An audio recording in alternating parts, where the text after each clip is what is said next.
I have always been dreaming about a legendary creature card with the same ability as Horn of Greed, and with Dominaria my prayer finally came true.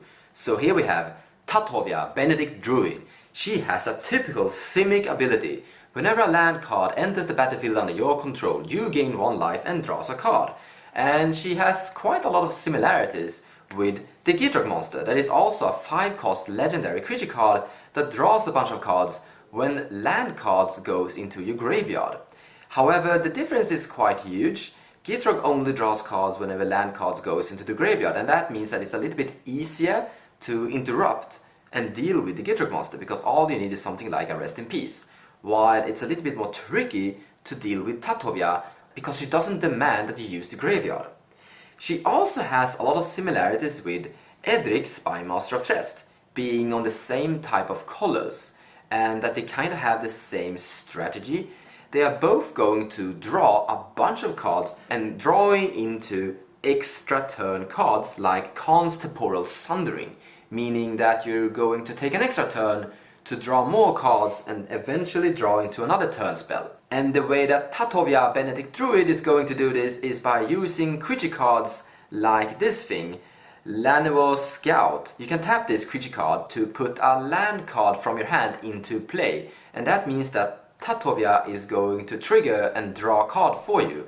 But this creature is also going to help you to get Tatyova out a little bit faster than turn 5. And eventually, by having more cards inside the deck like this thing and that thing, we are eventually going to draw our entire deck and be winning with this thing, Beacon of Tomorrow, which is also an extra turn spell that gets shuffled back into the library. And if this is the only card inside our deck, this is the only thing that we're going to draw, and that is the only thing that we're going to be doing over and over, gaining infinite amount of turns. And the last thing you basically need to do is put High Market in play so that you can sacrifice your commander, because she is not a May trigger. You are actually forced to draw a card each time a land comes into play. And with Tatyova still in play, you could accidentally lose. So with High Market we kind of prevent that. And that is pretty much all that we're going to need. A bunch of cards that are doing the same thing as Llanowar Scout, a bunch of extra turn cards, and there you go. And the rest of the deck should probably be land cards. Something about 60 to 70 land cards should do the job. I have been experimenting with 68 land cards when I was playtesting this deck, but I think we can go a little bit lower than that. Maybe 64 would do the job, maybe 50, it depends on your preference. But in the end, I am personally going to end up with something about 65 land cards. So a deck with a 60 count of lands is basically going to rely on land cards for utility. So what are we going to do when someone casts something like a Lightning Bolt targeting Tatyova? Well, there's a land for that. Yamahawa's Hollow. So tap this thing, tap 1 green mana and regenerate target creature card. This will pretty much protect Tatyova or any other specific creature card we need to protect. But what if someone wants to use Force of Will to counterspell our Little Mermaid? Well, there's a land for that. It's called Cavern of Souls. All you need to do is name Druid, because Tatyova is a Druid. And there's a bunch of other Druids inside this deck as well. And what can this Simic land deck do when someone wants to cast a counterspell or maybe an Arcane Denial on one of our Time Warps? Well, we have a land for that too. It's called Boseyu, who shelters all, and we can use this land to make this spell untouchable.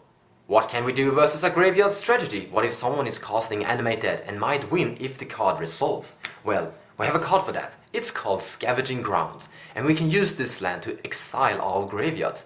That is not a problem for us, but it's going to be a problem for a graveyard strategy.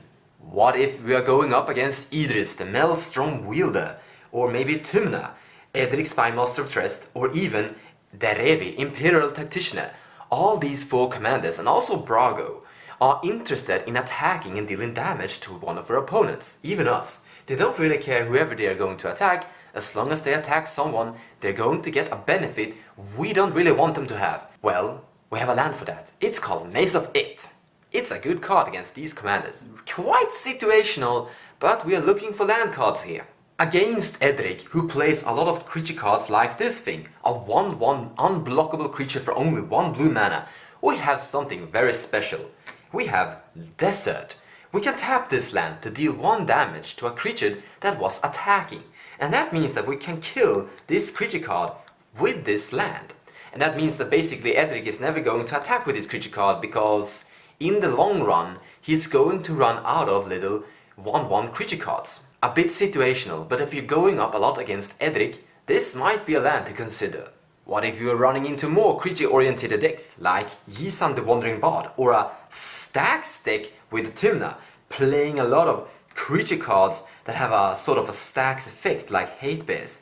Well, guess what? We have a land card for this as well. It's called Tabernacle at the Pinnacle Whale. This land card is putting an effect, an upkeep cost on every little creature card on the battlefield.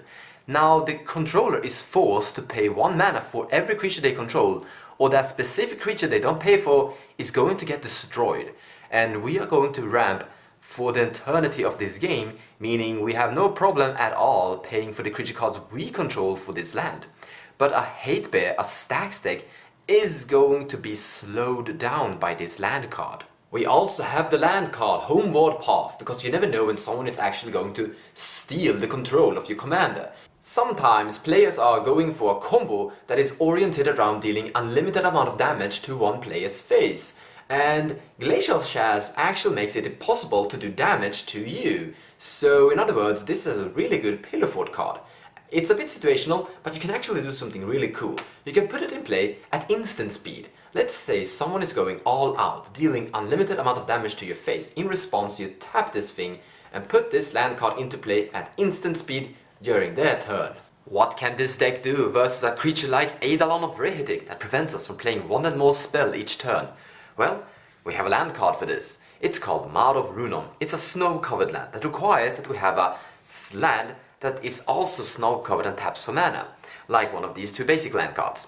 And this card, Maud of Runom, can be sacrificed for 5 mana to deal 4 damage to any creature card, meaning we can kill this Eidolon. Priestess of Titania is a really dangerous creature card that screams kill it, and we have a land card just for that, Grasping Dunes. We can sacrifice this land to put a -1/-1 counter on target creature card, and this will pretty much kill the Priestess of Titania. We can also do something really evil with extra land drops from something like Explore and Strip Mine. We can just sit there with these 2 cards and Gatling gun down all our opponent's lands and potentially grinding them out of the game.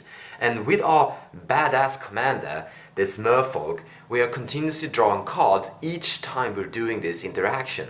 However, in the end we can't really rely on only land cards for the utility, so we are going to be picking up and playing some real control cards like Remand, a counterspell that will cantrip. The same with Arcane Denial and a Stacks Piece Ground Seal. Also, Rending Vines is a really good cantrip that will destroy an artifact or an enchantment. And also, the most powerful card inside this deck is Thwart. I think Thwart is so good that it's auto-included, because it has an alternative casting cost by returning 3 islands that you control to your owner's hand instead of paying the mana cost. And it's a basic counterspell. And this is perfect. We always have enough islands in play that we can't really do anything about anyway. And we wanna return land cards to our hand so we can replay them and then draw cards from that. So Thwart is definitely a card to look for when you're building this deck. I also wanna show you guys a really cool and old card from Visions.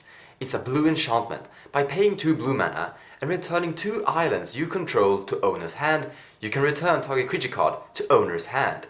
This is an ongoing spot removal, and with this you can basically grind your opponents out of the game, and it's doing perfectly what you want to do, returning land cards from play to your hand so you can replay them and then drawing more cards with your commander. I mean, the entire deck is basically built around operating through this enchantment. In my opinion, the cards that you should be looking for utility are cards with cantrip potential, like Mystic Confluence. It's a really expensive counterspell, but this is a deck that is well built around casting really expensive cards, because the entire strategy is involved ramp. We are trying to put as many land cards we can as humanly possible onto the battlefield, and then a card like Mystic Confluence shouldn't be impossible to cast. And you can use this card to counterspell, return Hate Bears to the owner's hand, and draw cards. So it has that little bit of an all-around effect. By the way, we have a land card inside this deck that is going to help us put other land cards into play faster. This is Terrain Generator. It can be tapped for colorless mana, but you can also tap it and 2 other colorless mana to put a basic land card from your hand into play tapped. Perfect! This is actually just what we are looking for. So while we're at it, let's look at all the cards inside this deck that is putting land cards into play. So first up we have the Terrain Generator that we mentioned, then we have Burgeoning. This is not going to help us during our combo run, but it's going to help us speed up and draw cards during your opponent's turn. Then we have Boduka Gardener. He can be tapped and put land cards into play. He stopped working once you put the 10th land in play. Then he gets a new ability that puts big creature cards in play instead. Then we have this thing, we mentioned him before, a Similarity, Walking Atlas, Sky Shroud Ranger, and Sakura Tribe Scout. All of these 5 creature cards can be tapped to put land cards into play. And they can also put land cards into play at instant speed, all except the Sky Shroud Ranger. He can only do it in sorcery speed. Then we have Mana Bound. It's a really strange and can't always use it enchantment that comes into play for 1 green mana, and you can discard your entire hand to put all the land cards from your hand into play. And if your opening hand is this enchantment and 6 other lands, you're going to get your commander into play at turn 2, and that is kinda cool. Then we have Explore, it's one-time use, draw a card and put an extra land card into play. Kiora, the Crushing Waves, can be used each second turn to draw a card and put a land card in play. Due to the fact that she draws a card and put a land card in play, it is basically draw a card each turn. And then we have Explore, pretty much the best card inside this deck. Oracle, Mule Dire, and this Wayward Sabertooth. And then also we have Azusa, Lost But Seeking. I didn't find it, but it's inside the deck. We're not quite done yet, because we have one more card to talk about at putting land cards into play, and that is this blue enchantment for 3 mana, Retreat to Coral Helm. Whenever a land comes into play, you can choose a bunch of stuff, but the one that we are interested in is untap another target permanent. And that means that we can untap this thing, or this thing, or this thing, or this thing. And that means that you tap this thing, this Sky Shroud Ranger, to put a land card into play, trigger landfall, untap this thing, and because of our commander has the card drawing ability, we can pretty much put the entire deck of lands into play, and that is why I play so many land cards, because we're pretty much going to put 10 land cards or so into play at one single turn. And among that, we're definitely going to find an extra turn card to cast. Now, we've already talked about Beacon of Tomorrow and Khan's Temporal Sundering, but the rest of the extra turn cards that we are playing inside this deck is Time Warp, Time Stretch, Party Water Veil, Temporal Mastery, Temporal Trespass, and Walk the Aeons. During playtesting, I've also found out that we have so much mana to spare, and that means that I'm putting in extra land cards that can be sacrificed to draw more cards. We can definitely afford these lands' mana cost. I also think that you should play every single fetch land that either fetches an island or a forest, because this is what's going to happen. You have your commander, and you play one of these fetch lands. Let's put this guy in play. So there's a trigger to draw a card and gain a life, but in response you keep priority and sacrifice this fetch land to fetch an island. And now that comes into play, and there's now a secondary trigger from your commander to draw 2 cards and gain 2 life, from only 1 land card. And now, because they are so actually that good, I am deciding to put in also Terramorphic Expanse and Evolving Wilds. This is going to increase the chance and increasing the draw power during the combo run. However, this is it for this video and my new favorite mermaid. I really enjoy this deck.